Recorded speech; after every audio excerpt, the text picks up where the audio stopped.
In this episode of the Brawn Body Podcast, we're talking about muscle growth, muscle recovery, and nutrition. So, this is the second part to the, first part of this little recovery series that we started a couple weeks ago. We did kind of push things back a little bit just due to all the events that have been going on in the country, in the world over the last 1 to 2 weeks. So we felt it was important to kind of step back and take a little break, and you can listen to our full statement on that in our mini episode, if you will, that we uploaded earlier on June 8th. So there's that for you. So thank you for tuning in and thank you for listening, and hope you enjoy this podcast and learn all kinds of new things. So starting off here, we're going into muscle physiology and recovery and injuries.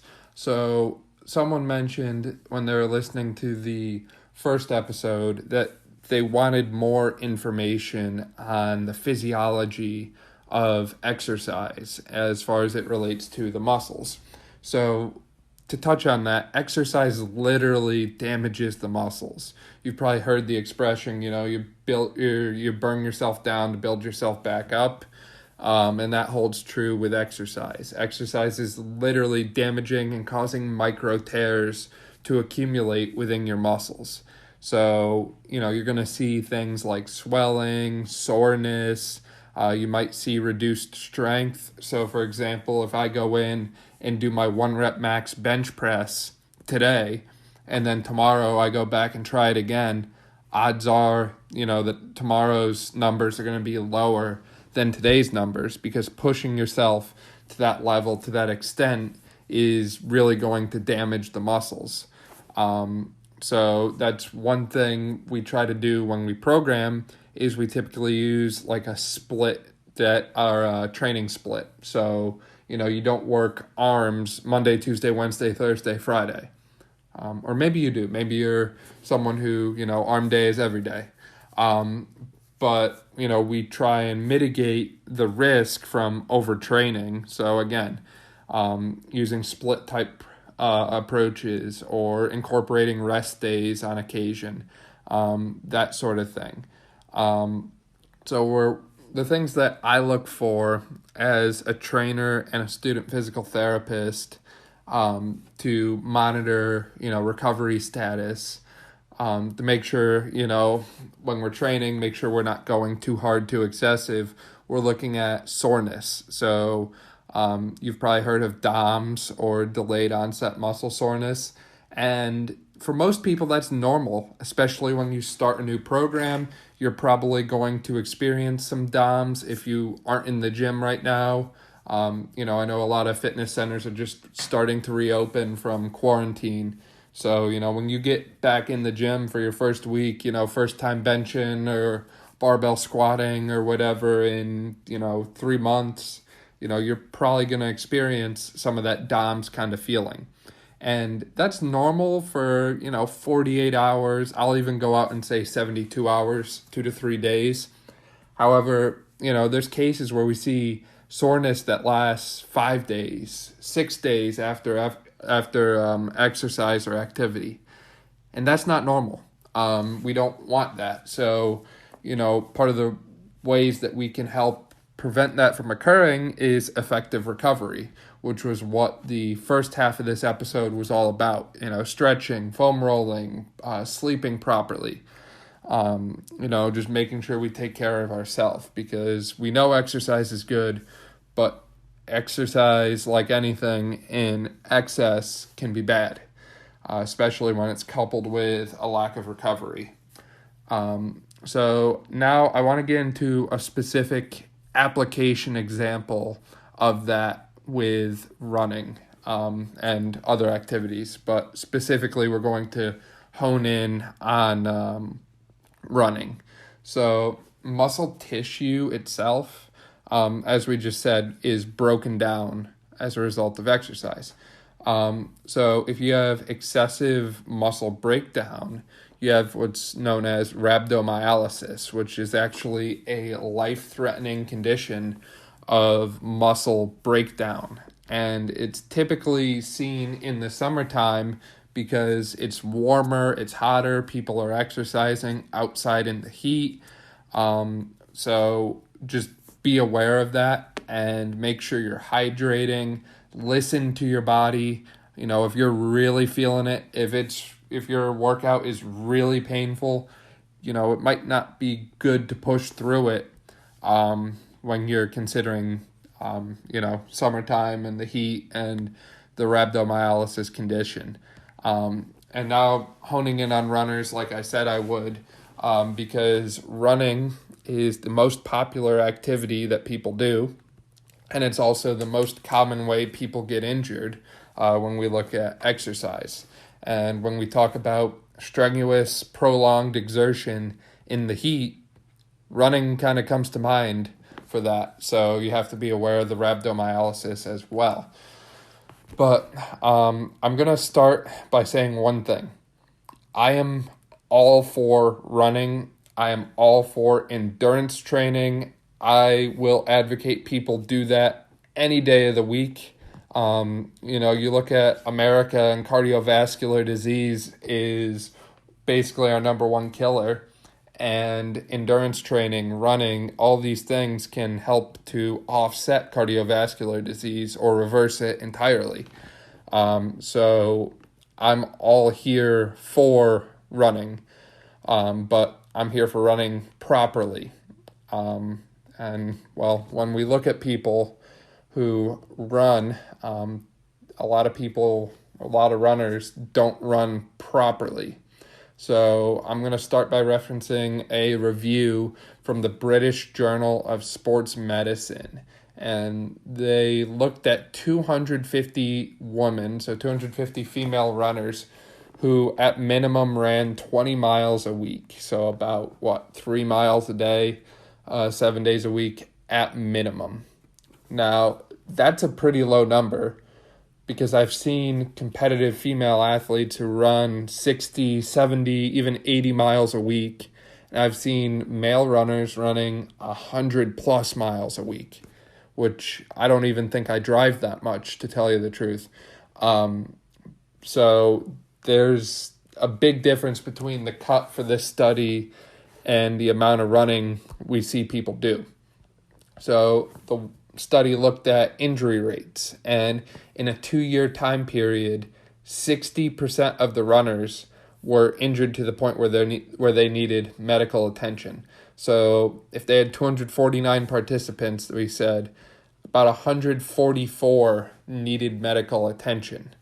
And then they checked biomechanical data. So they had the runners run over a force plate, which measures your ground reaction forces, which are, the forces that occur when your foot hits the ground when you're running. And I'm going to read this statement that they found word for word here. So they said, all impact-related variables were higher in those with medically diagnosed injuries compared with those who had never been injured. Impact loading was associated with bony and soft tissue injuries. Now that's interesting, because basically what we're saying is runners are very at risk for injury, and if you're injured once, you're likely displaying higher ground reaction forces, which is synonymous with or puts you at increased risk for future injuries. Now, I will say this is a good study, but it's not a great study in the sense that it's lacking some small things. So the study only looked at female runners, not males. We don't have the exact mileage of each runner. We just know that they ran at least 20 miles. And there was some difference in causation there too. So we don't know if there was any genetic predisposition in different runners. We don't know if there was different running forms or anything like that. So my take on running is make sure you get your running form analyzed by someone who knows what good running form is. And the reason I say that, again, is, running, it's a very popular sport. I know a lot of people have been running more because of, being quarantined and they don't have equipment at home like they do at the gym. So they were running, which, again, I'm all for running, and I cannot say that enough. Just make sure you do it properly. Get your form checked. Make sure you're running properly to begin with. It's kind of like riding a bike. Before you get on a bike and ride your bike, you set the seat. You make sure the tire pressure is where you want it to be. You make sure the brakes work. You check everything out before you just jump on and go. When it comes to running, your legs are your bike. So before you run, make sure everything is okay. So make sure your form is okay. Make sure your shoes are okay and in good condition. Just do these little prehab kind of things, because as that study shows, if you get injured once, you're likely at higher risk for injury moving forward. So the best way to prevent the injuries is to make sure they never happen. So that's all well and good. Other thing, slowly increase your mileage. I'm talking like 10% per week. So if you start running 10 miles this week, the next week you run 11 miles and then 12 miles. And I know that's a slow progression, but there's other ways to progress outside of just sheer running volume. And I think that's something people misunderstand, is they like to run, so they just run more, when you can very easily mix up your running.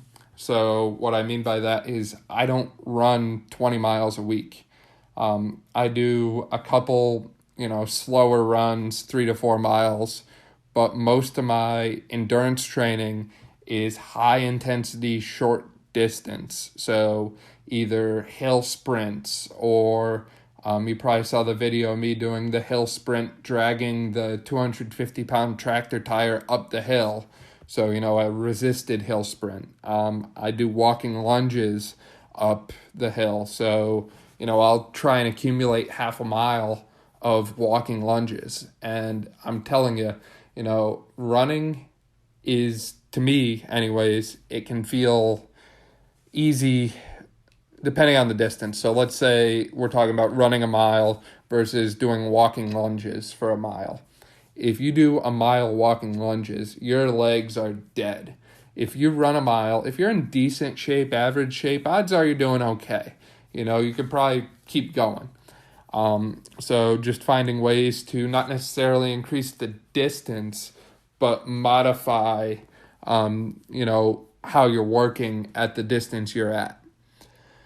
So I know that was kind of off topic because you're probably here focusing in on the nutrition aspect, but I wanted to touch on a little bit on physiology and the running there, because I've seen so many people running, and I'd rather talk about it now and make sure we're all doing the right thing before, injuries start racking up.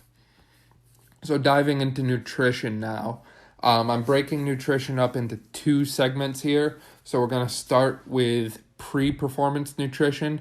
So I'm talking what you eat before you exercise, before your game, that sort of thing. And, this can really make or break your performance. So you've probably seen, even bodybuilders have a strict diet that they follow leading up to a competition. Athletes in high school, you've probably carb loaded, pasta nights, those sort of things. And this is probably going to be, an unpopular answer to this, but I know everyone seems to look for, the optimal formula, the optimal ratio of carbs to protein to sodium to potassium. I mean, you name it. But basically the best way to go about, with nutrition here is self-experimentation. And what I mean by that is there is not one size fits all to nutrition. Look at all the different diet plans that are out there, vegan, keto, paleo, Atkins, South Beach, Zone, you name it. There's so many different dietary approaches, and they're all pretty popular. There's a lot of people who do keto, a lot of people who do intermittent fasting, a lot of vegetarians, a lot of vegans, and basically, because all of us are different, we're all going to have different things that work best for us. If a vegan diet works well for you, then stick to a vegan diet. If you think a keto diet works really well for you, then stick to a keto diet. I can't put myself in your shoes and tell you, what feels best and what's working the best. You kind of have to judge your nutrition based on how you feel. So what I mean by this is, we're talking pre-performance nutrition right now. So if you're on a keto kind of diet here, you'd probably look at something like macadamia nuts or almonds, cashews, walnuts, something along those lines as your pre-exercise meal or snack. And that might be 1 to 2 hours beforehand. And that low-carb snack is going to fill your body with dietary fats and, again, put you right in that ketogenic state for performance. Now, with what we know about the respiratory exchange ratio, we know that if you're oxidizing primarily fats, you're going to work at a lower respiratory exchange ratio. So that could be good if you're into endurance training, especially like marathon type stuff, because now you're working at a lower respiratory exchange ratio and you're going right into that ketogenic state where your body is breaking down fats for energy, which is a more long-term fuel source than carbs. Now, if you're someone who's doing like sprinting, for example, sprinters probably would not go well with a ketogenic diet because they need that fast glycolytic type energy, stuff that you would get from carbs. However, if you're a sprinter and you're on a keto diet and it works for you, then stick to it. If something works, then go for it. So I don't really advocate for one specific dietary approach, although I will touch on what I do later in this episode. I just think everyone is unique and everyone has something that works for them. And the best way to find that is to try it. So if you think intermittent fasting might work for you, then try intermittent fasting. And if it works, then stick to it. And if it doesn't, then, on to the next one. And I realize some people might think, they're just bouncing around from fad diet to fad diet. But in reality, you're learning about your body. You're getting in tune with your body. So maybe you even avoid like milk or gluten or something like that. And you just monitor how you feel after you've made just small changes like this. You monitor your mood, monitor your workouts. Just do a simple 0 to 10 scale and rate yourself every day and see if the numbers are higher. Now, diving into this a little more, I kind of touched on it a little bit in my little sprinter runner tangent there a minute ago.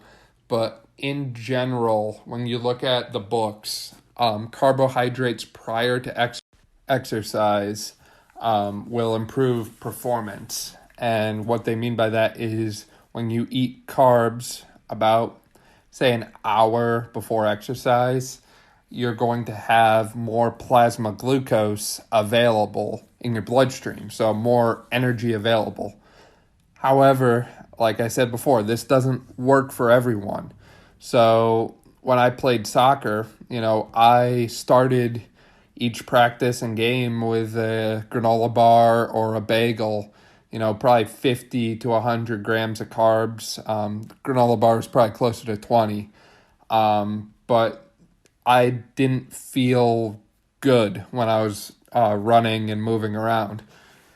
And now when I work out and train, I train in the mornings and I'm in a fasted state. So no food, no carbs, nothing. And for some reason for me, that works better. I have more focus, more clarity, more energy, even with, the intervals and explosive stuff.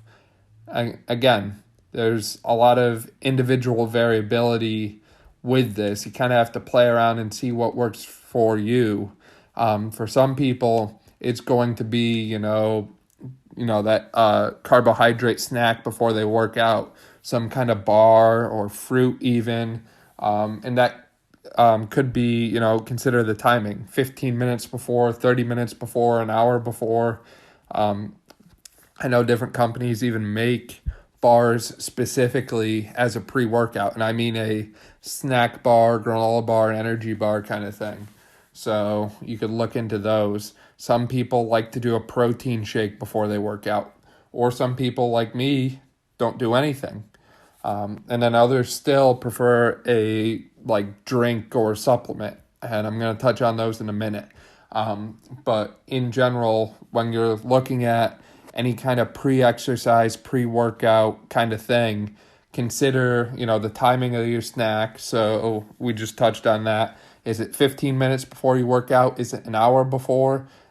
Play around with that. Again, sometimes if you eat it half an hour before, it works great. Other times, not so good. So consider the timing.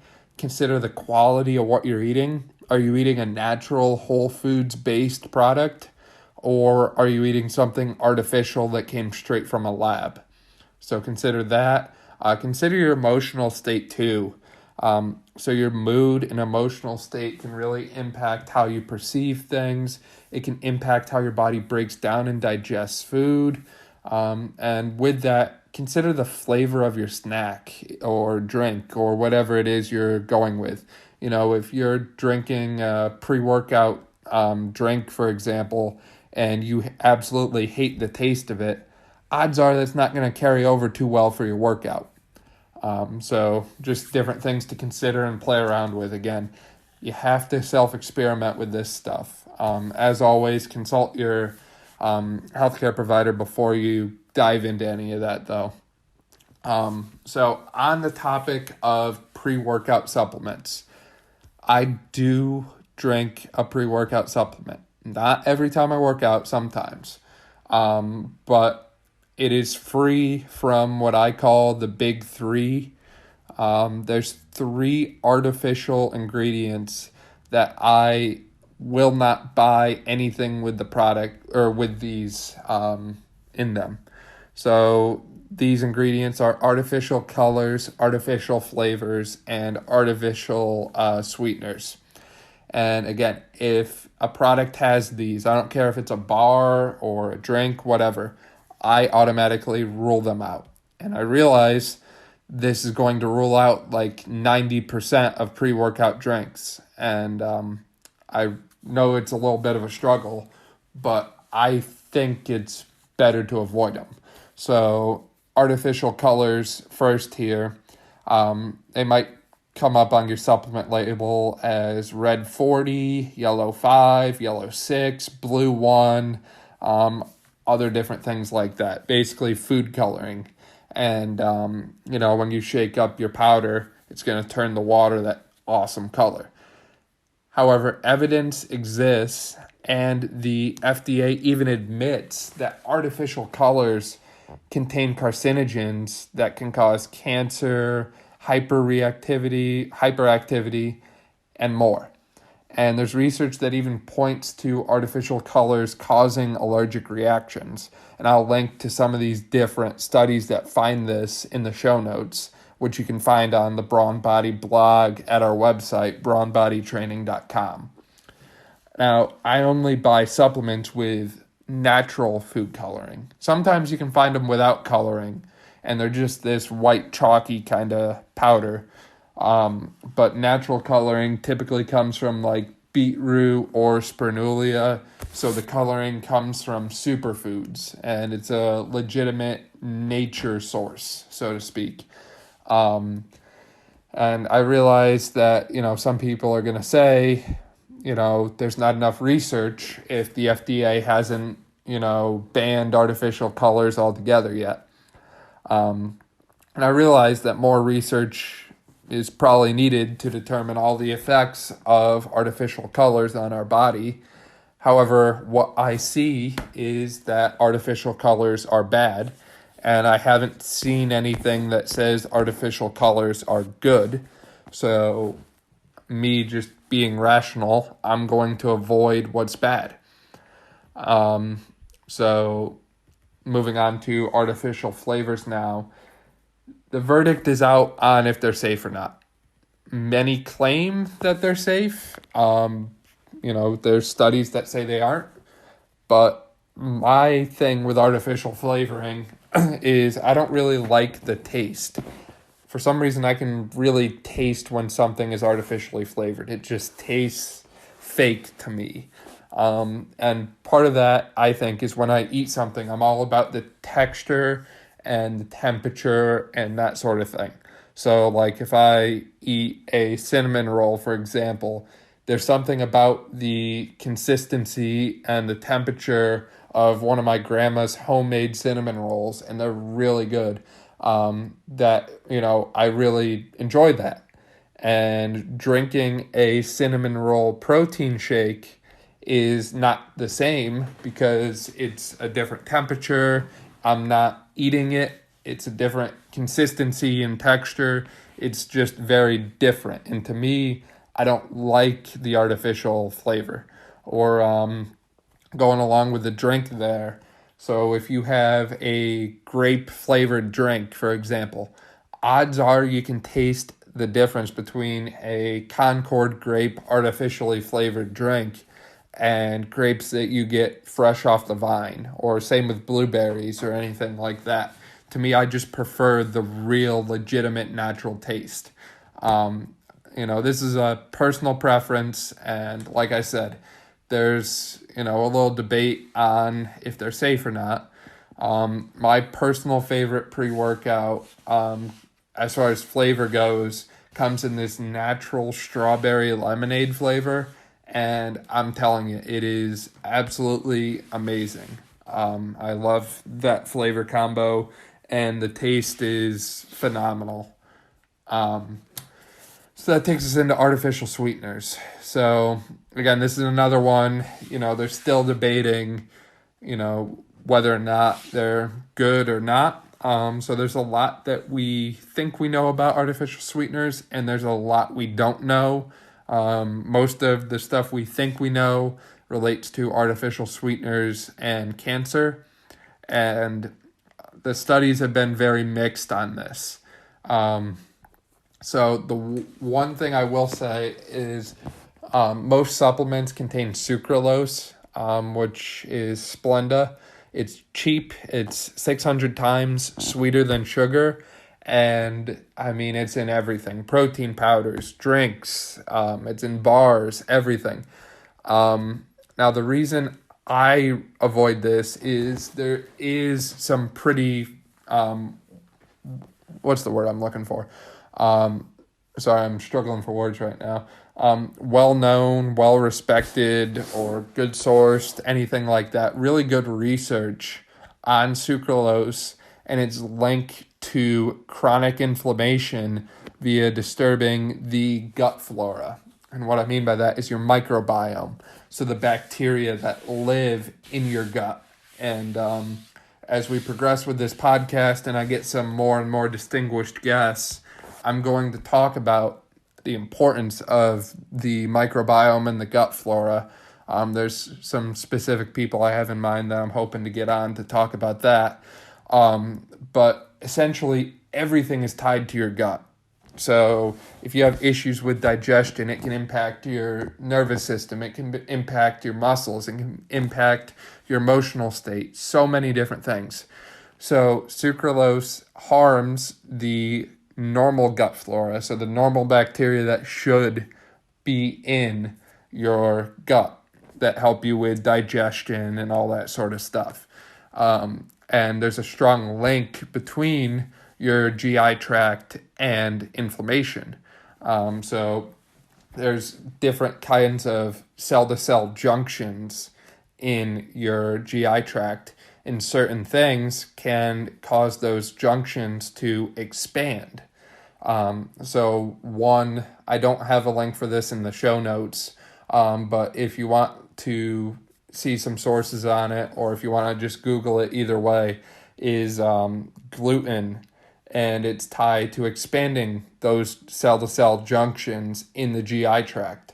So eating gluten can actually expand those junctions and cause what's known as a leaky gut in some people, where stuff leaks out of your gut into your body. And of course, that's going to cause an inflammatory and immune response because you have something in your body that's where it shouldn't be, and your body wants to get rid of it. So if you have that chronically, every time you eat, stuff is leaking out. So every time you eat, your body's starting an immune response. That's kind of rough. So again, I'm ruling out. I could have dove in a little deeper there, but I'm just kind of scratching the surface to try and stay on track because I can get lost in these tangents.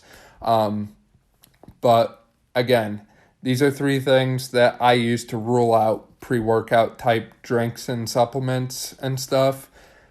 I realize that kind of limits your buying choices. And, feel free to do your own research, make your own decisions, look into this on your own. I'm just kind of, from my standpoint where I'm at, I'd rather be safe and stay cautious than risk it. Just because, we're here trying to optimize health and fitness. And a lot of these ingredients do not do that.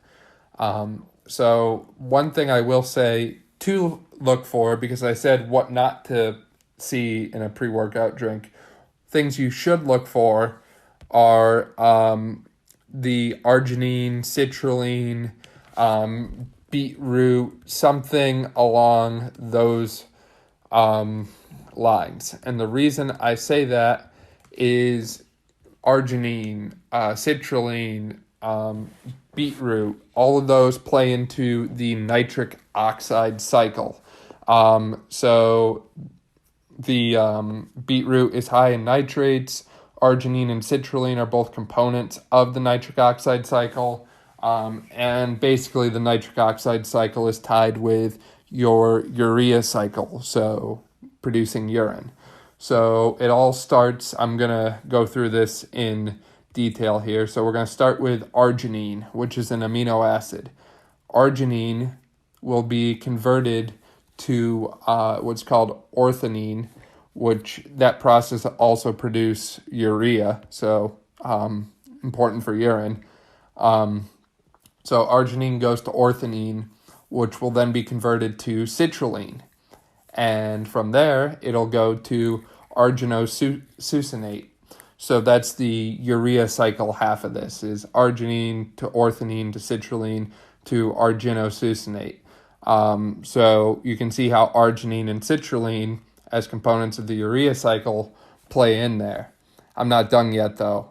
So the cycle connects with the nitric oxide cycle, which is what we're more interested in, which basically says the conversion of arginine to citrulline will produce nitric oxide in the body, which will then result in vasodilation. So the blood vessel relaxation that you see in response to exercise, or it's called getting a pump, some people say. And the enzyme that catalyzes that arginine to citrulline transaction is called nitric oxide synthase, NOS. And then citrulline goes to arginosuccinate, and then the nitric oxide half of it starts over again. So arginine to citrulline to arginosuccinate, and repeat. Now, as you can see, the urea cycle and nitric oxide cycle are tied pretty closely together. So if you take one of these three vasodilators, odds are, sure, you're going to see that vasodilation component, but you're also going to have to pee. So you might not want to take one of these before, if you're planning a run, for example. So that's the nitric oxide cycle.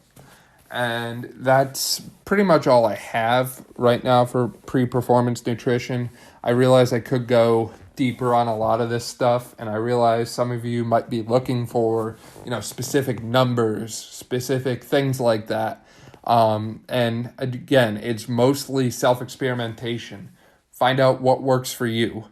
And I will go into more detail on some of these different things later on in future podcasts. Right now, we're kind of painting the 30,000 foot view, so to speak.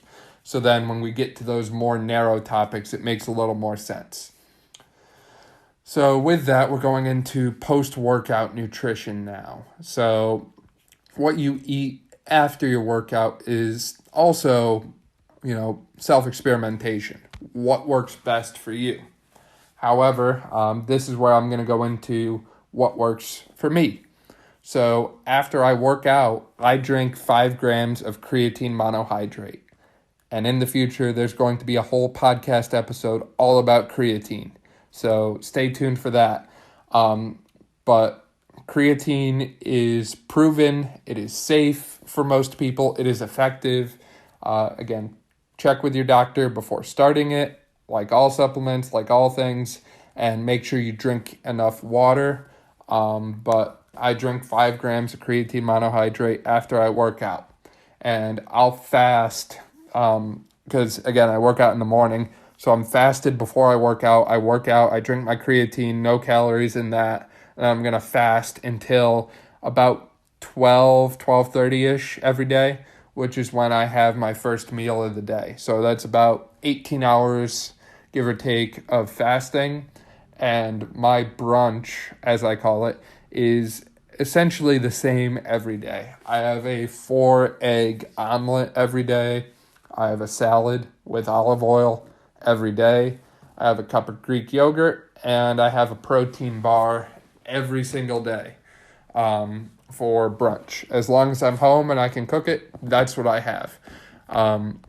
And my breakdown on that is simple. So eggs are one of the best sources of protein you can get. They're highly bioavailable. They have a ton of vitamins and minerals and nutrients in them, and they have cholesterol, which also helps to build muscle.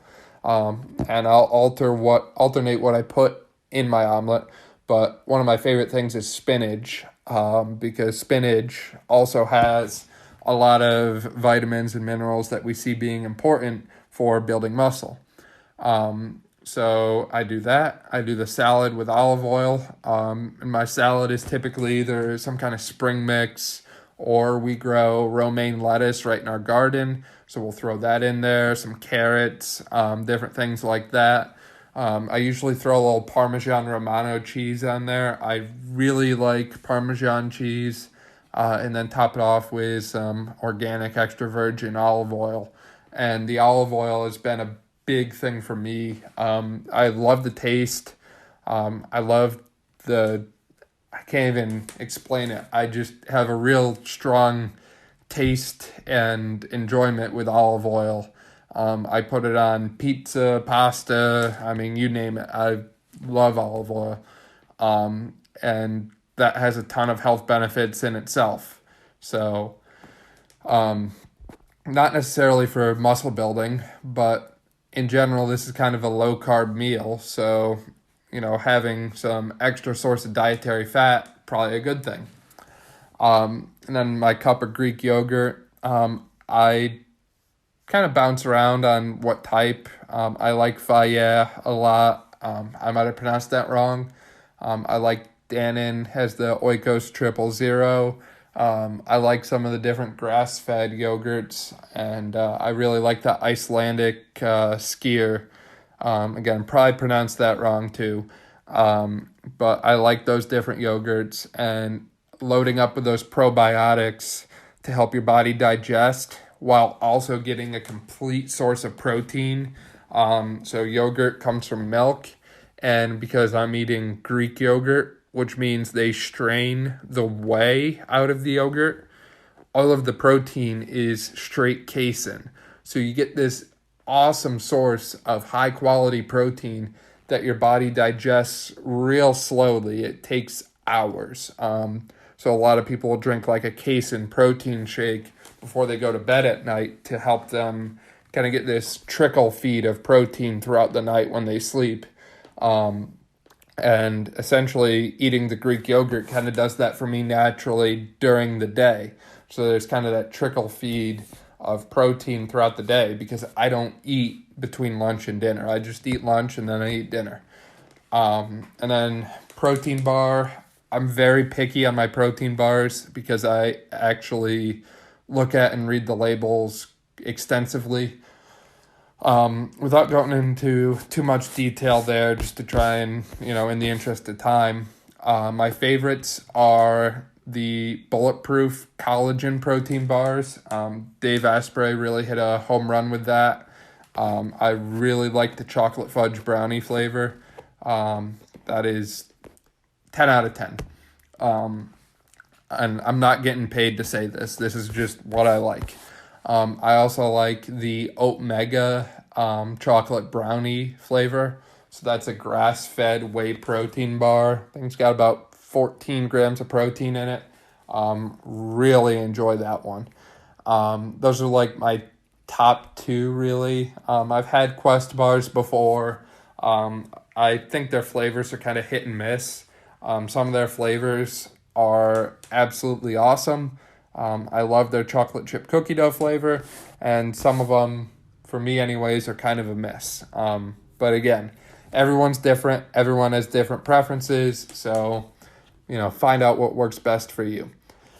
And, some of you might be listening into that, and you might be saying, okay, well, that's a very low-carb kind of brunch there, Dan. So are you keto? Are you paleo? Or what's going on? So I typically save my carbs for later at night. So I kind of carb up at dinner. So after I eat, I'll usually down a protein shake, smoothie kind of thing. So I typically blend up some different berries. I like blueberries, raspberries, some pineapple, banana, spinach sometimes even, and then casein protein powder, and then a blend of some different superfood powders. I love the Advocare Reds powder, and I like to add cacao and some different greens too. I'll have to share one of my smoothies on my Instagram story there at some point so you can see what all I'm talking about. There's a lot that goes into it, but they taste really good and they're phenomenal for you. So many good nutrients. But again, this is all about self-experimentation. I could sit here and tell you protein after you work out is going to build muscle, and then you're going to go out and drink protein after you work out every time.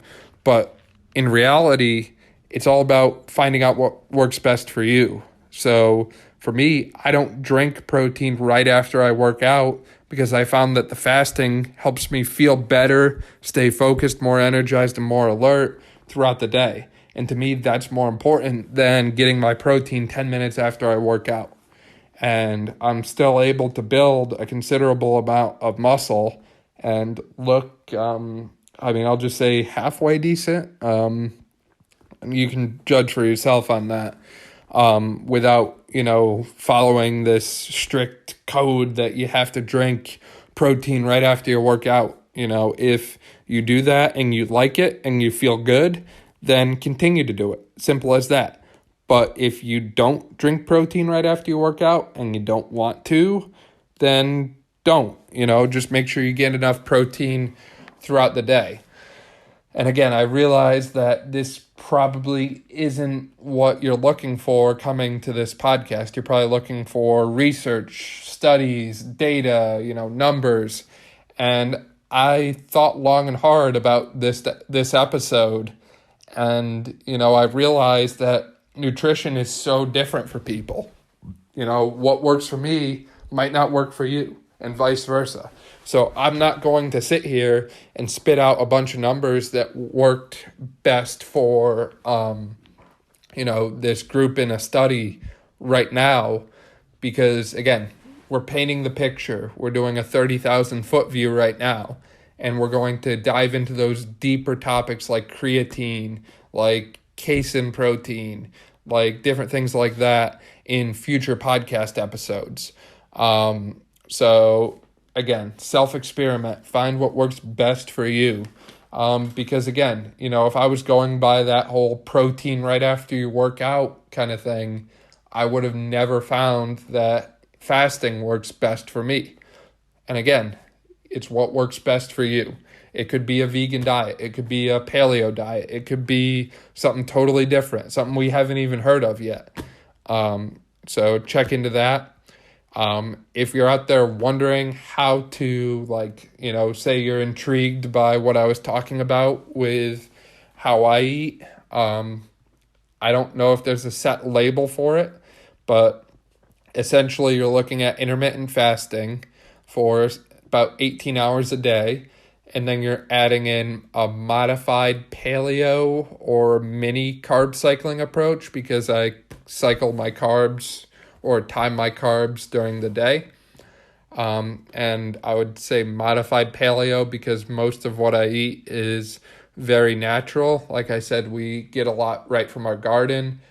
We buy grass-fed, grass-finished beef, and we eat that with our dinners different times. I love grass-fed, grass-finished meat pressed into a burger on the grill, stuff like that. And, one thing I'll touch on too, because it's summer and, people are trying to get shredded and all. If I want to lean out, then I can just reduce my carbohydrate and overall caloric intake, and body fat drops down real quick. So that's about all I've got for today. I know that was a lot of information, yet not a lot of information. Again, it's big on self-experimentation, and that's my biggest takeaway for this episode. Go out and play around, find what works best for you, and roll with that. Don't force things if you're not feeling right about them. So with that, thank you so much for listening to our podcast episode today. Feel free to like and subscribe to our episode, our podcast here. Feel free to share it with a friend. I'd really appreciate it if you did that. And if you do share our podcast with a friend, please reach out to us on Instagram, on Facebook, Snapchat, WhatsApp, or whatever. We're pretty much everywhere at Brawn Body, BRAWNBODY, or visit us online at brawnbodytraining.com. Let me know you shared it with a friend. Let me know your thoughts. Tell me how you were feeling or if you learned anything. And I'd love to talk about it with you or thank you for sharing this with someone you know. So with that, have a great rest of your day.